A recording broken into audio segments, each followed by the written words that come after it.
नमस्कार, मेरा नाम है आदित्य कुमार और आप देख रहे हैं सी पोस्ट।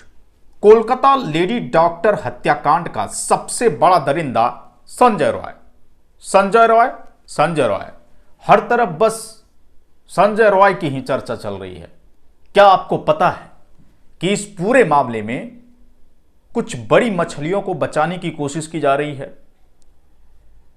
नहीं, तो मैं आपको इस पूरे सवाल का जवाब दूंगा।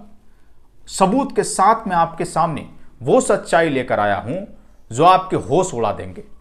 दोस्तों, संजय राय जो कह रहा है सीबीआई वही कर रही है, और सीबीआई जो कह रही है संजय रॉय भी वही कर रहा है। संजय रॉय आखिर चीख चीख कर क्यों कह रहा है कि मेरा पॉलीग्राफ टेस्ट करवा लो, कोई भी टेस्ट करवा लो, कुछ भी करवा लो, मुझे कोई डर नहीं, मैंने कुछ नहीं किया, मुझे फंसाया जा रहा है। कोर्ट में वो चिल्लाता है और रोता भी है, और उसके बाद जब उन्हें भूख लगती है तो कहता है मुझे अंडा चाउमीन चाहिए। क्या संजय रॉय ही सबसे बड़ा आरोपी है, या फिर संजय रॉय को फंसाने की कोशिश की जा रही है? संजय रॉय की वकील कविता सरकार ने वो खुलासा किया है जिसको सुनकर आपके होश उड़ जाएंगे। इस केस की दूसरी कड़ी जो है उसको आपको समझने की जरूरत है। संजय रॉय के खिलाफ सबसे बड़ा सबूत यह है कि सीसीटीवी फुटेज में उनका चेहरा आया है। उसके अलावा वारदात की जगह से डीएनए मैच किया है, यानी कि क्लियर है कि उस वारदात से कहीं ना कहीं संजय रॉय का कनेक्शन है। वो दरिंदा तो है ही। अब देखिए, इस पूरे मामले में संजय राय की वकील कविता रॉय क्या कहती है। कविता रॉय कहती है कि संजय राय हर चीज में सीबीआई की मदद कर रहा है। उन्होंने कोलकाता पुलिस की भी मदद की, वारदात की जगह भी वो बताया जा रहा है कि गया था, और तमाम जो चीजें हैं उसमें पुलिस की मदद की। सीबीआई के कहने के पहले वो कहता है कि मेरा पॉलीग्राफ टेस्ट करवा लो, कोई भी टेस्ट करवा लो। कोर्ट में रो के कहता है कि मैं आरोपी हूं ही नहीं, मुझे फंसाया जा रहा है। अब देखिए कि संजय राय बार बार इस बात का दावा क्यों कर रहा है कि मुझे फंसाया जा रहा है, मैंने कुछ नहीं किया है। इसके पीछे भी कुछ कहानी है, और इसके पीछे भी जो सबूत गड़े हुए हैं उसको मैं निकालने की कोशिश करता हूं। संजय राय की वकील कविता सरकार यह कहती है कि संजय राय जब उस सेमिनार हॉल के अंदर जाता है तो लेडी डॉक्टर की लाश पड़ी रहती है, यानी कि 9 अगस्त सुबह 4:03 पर जब संजय रॉय उस सेमिनार हॉल के अंदर घुसता है तो वो लेडी डॉक्टर की लाश को देखता है। उन्हें शक होता है कि हो सकता है कि ये बदहवास हो, बेहोश हो, कुछ भी हो सकता है। वो उन्हें हिलाते डुलाते हैं। फिर जब उनका चेहरा पलटता है तो उनको पूरी तरीके से यह कन्फर्म हो जाता है कि इनकी मौत हो चुकी है। फिर वो डर जाता है। डर के वो घबरा कर जब वहां से भागने की कोशिश करता है तो किसी चीज में उनकी बॉडी टकराती है, और उनका जो ब्लूटूथ डिवाइस है, गौर कीजिएगा, उनका जो ब्लूटूथ डिवाइस है वो वहां पर गिर जाता है और उनके बॉडी में चोट आती है। संजय राय के टेस्ट के दौरान उनके बॉडी में चोट मिला है, और वारदात की जगह से उनका ही नेकबैंड ब्लूटूथ डिवाइस मिला है, और वो डिवाइस उनके फोन से कनेक्ट भी हुआ है। अब इस पूरे मामले में संजय रॉय से जुड़ी जो चीजें सामने आ रही है, संजय राय खुद भी कह रहा है कि मुझे फंसाने की कोशिश की जा रही है। इस वारदात में कई सीसीटीवी फुटेज सामने आए हैं जो कि सेमिनार हॉल के अंदर जाने वाला है, और उसके अलावा ऑपरेशन थिएटर के बाहर की भी तस्वीरें हैं। बताया गया था कि ऑपरेशन थिएटर में भी उस वारदात के पहले संजय रॉय गया था और वो अपने शिकार को ढूंढ रहा था। लेकिन संजय रॉय की यह दलील है कि मैं अस्पताल में कार्यकर्ता के तौर पे काम करता हूं, गरीबों की मदद करता हूं। एक मरीज ऐसे थे जिनको डॉक्टर की आवश्यकता थी, इसलिए हम अलग अलग कमरे में घुसकर यह देखने की कोशिश कर रहा था कि कहीं डॉक्टर है या नहीं। चूंकि रात का वक्त था, कुछ डॉक्टर आराम करते हैं। ऑपरेशन थिएटर भी मैं गया, वहां पर कोई डॉक्टर नहीं थे। तो मेरे दिमाग में यह ख्याल आया कि सेमिनार हॉल में कुछ डॉक्टर आराम फरमाते हैं, तो मैं वहां जाऊं। और जब मैं वहां गया तो लेडी डॉक्टर की लाश पड़ी थी। आप इस बात को समझिएगा कि क्या इस पूरे वारदात को एक नाटक रूप में झूठ बनाने की कोशिश की जा रही है, या फिर इसके पीछे कुछ ना कुछ सच्चाई है। चूंकि बंगाल सरकार कानून पारित कर चुकी है, अब कितनी जल्दी इन्हें सजा होगी यह देखना होगा। लेकिन इस देश में एक प्रोसेस होता है किसी को सजा तक पहुंचाने का। संजय राय की वकील कहती है कि केवल सीसीटीवी फुटेज के आधार पर बस यह कहना कि असली आरोपी यही है, कैसे हो सकता है। लेकिन इस बात को आप समझिए कि 9 अगस्त को 4:03 सुबह संजय राय सेमिनार हॉल के अंदर घुसता है और 4:40 पर उस हॉल से बाहर निकलता है।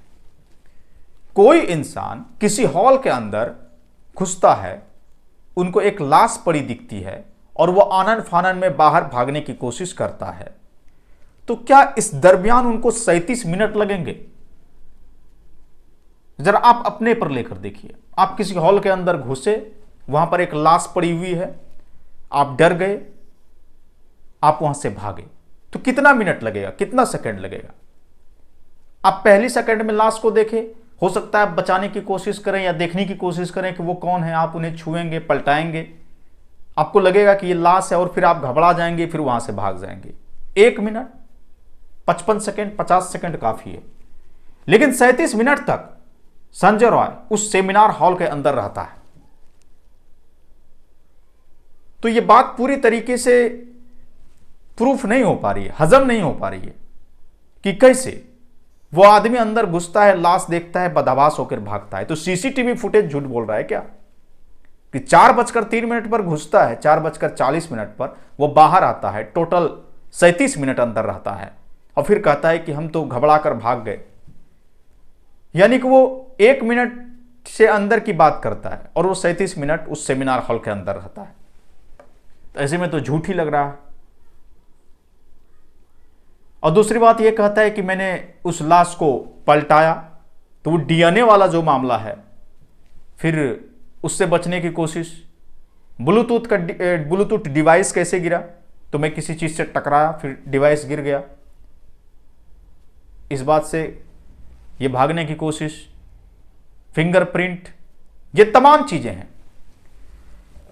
लेकिन संजय राय के खिलाफ अब तक जो सबूत मिले हैं वो किसी व्यक्ति के खिलाफ नहीं मिले और कोई पुख्ता जानकारी भी अब तक सीबीआई के पास नहीं है। मुझे तो ऐसा ही लग रहा है कि इस पूरे मामले में संजय राय ही सबसे बड़ा दरिंदा है। लेकिन यह वारदात क्राइम है, कुछ भी हो सकता है। हो सकता है कि पहले से लाश पड़ी हो और संजय राय को फंसाने के लिए सब किया गया हो। लेकिन अब तक जो भी एविडेंस है, जो भी चीजें हैं, हमारी नजर में संजय राय ही इस पूरे वारदात का दरिंदा है। देखना यह होगा कि सीबीआई इस पूरे मामले से कौन सी चीजें बाहर लेकर आती है और संजय राय के खिलाफ जो चार्जशीट, जो उनका पॉलीग्राफ टेस्ट कराया गया है, तो उससे कुछ ना कुछ चीजें जो सामने आई है, क्या संजय राय ही सलाखों के पीछे जाएगा या फिर फांसी के तख्ते पर जाएगा? अब तक तो यही है। लेकिन 10 लोगों का अब तक पॉलीग्राफ टेस्ट हो चुका है। अगर यह केस पूरी तरीके से क्लीन है, स्पष्ट है, तो फिर संजय राय को तख्ते पर लटका दो। 10 लोगों का पॉलीग्राफ टेस्ट क्यों? उस अस्पताल के पूर्व प्रिंसिपल गिरफ्तार क्यों हुए? उनके कई ठिकानों पर छापे क्यों मारे गए? उस अस्पताल के अन्य डॉक्टर का पॉलीग्राफ टेस्ट क्यों हुआ? इंटर्न का पॉलीग्राफ टेस्ट क्यों हुआ? ये तमाम ऐसे सवाल है जो लोगों के जहन में है।